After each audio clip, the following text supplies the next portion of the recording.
In 2018, Sears filed for bankruptcy. At its peak, it had been the largest retailer on earth. It employed over 350,000 people. It generated more revenue than the GDP of most countries, and it died slowly over 30 years while its own executives watched. Not with a bang, not with a scandal that shocked the world overnight.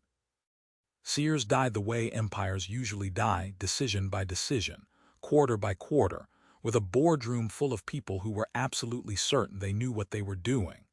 To understand what was lost, you have to go back to 1886. Richard Sears was a railroad station agent in Minnesota who bought an unclaimed shipment of watches and sold them to other agents along the line for a profit. He was 23 years old. He had found the formula. By 1893, Sears Roebuck and Company had a catalog. Not just any catalog, a publication that would eventually reach over 75 million American households. Rural families in the 1890s could order a piano, a wedding dress, or a prefabricated house. A house, delivered by mail. Those kit homes, over 70,000 of them sold between 1908 and 1940, still stand in neighborhoods across America. Sears didn't just sell products. Sears sold the American dream, flat-packed and shipped by rail. By the 1960s, Sears had moved decisively into physical retail, and it was winning on a scale that is genuinely difficult to comprehend today. At its apex in the mid-1970s, Sears was responsible for roughly 1% of the entire United States GDP. One company, 1% of the country's economic output. They didn't just sell things, they owned the supply chain.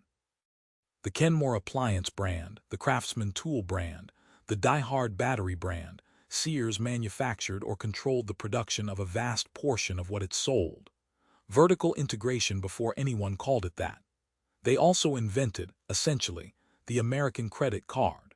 The Sears Charge card, launched in the 1950s, taught a generation of middle-class Americans how to buy on credit. By the 1980s, Sears Financial Services was generating more profit than the retail stores. They were a bank that also sold refrigerators.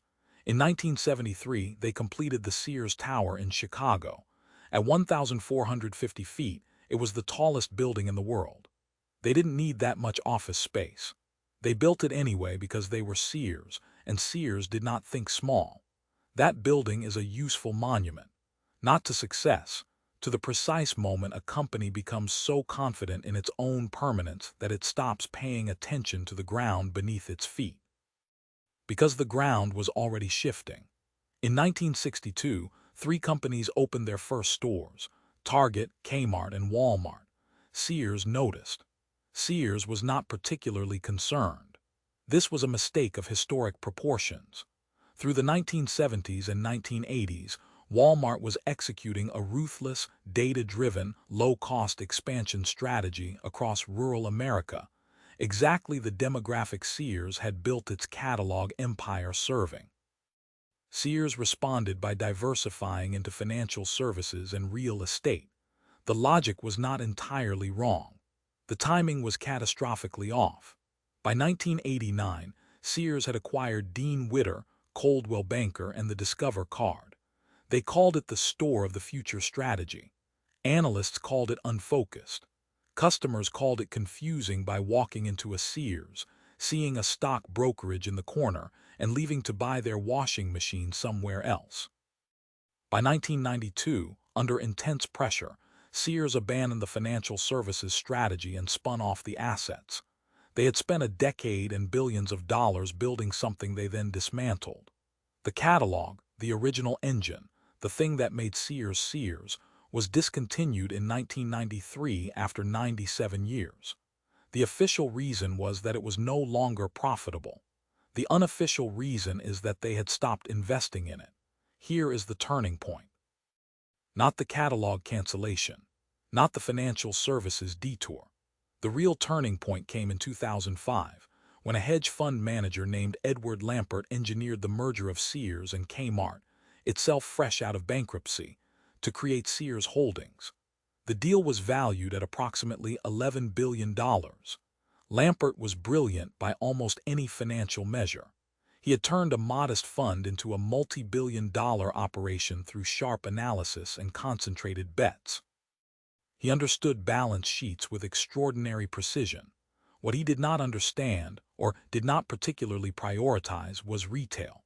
His thesis was not at its core about saving Sears. It was about the real estate. Sears Holdings sat on an enormous portfolio of retail properties, many of them owned outright. The stores, in Lampert's framework, were a delivery mechanism for unlocking that value. The customers inside them were something of a secondary consideration. Lampert became CEO in 2013. He restructured the company into over 30 autonomous business units that competed internally with each other, a structure inspired, reportedly, by the theories of Ayn Rand. The appliance division did not cooperate with the clothing division. The tool division protected its data from the home goods division. A retailer was now operating like a collection of rival startups under one slowly collapsing roof. While this internal competition played out, the stores themselves deteriorated visibly. Capital expenditure on maintenance and store upgrades was slashed. Employees described stores where the lighting didn't work, shelves went unstocked, and the physical environment communicated one thing to shoppers: nobody cares. They were not wrong. Between 2010 and 2017, Sears Holdings lost an estimated $12 billion. $12 billion. The company sold the Craftsman brand to Stanley Black & Decker in 2017 for $900 million.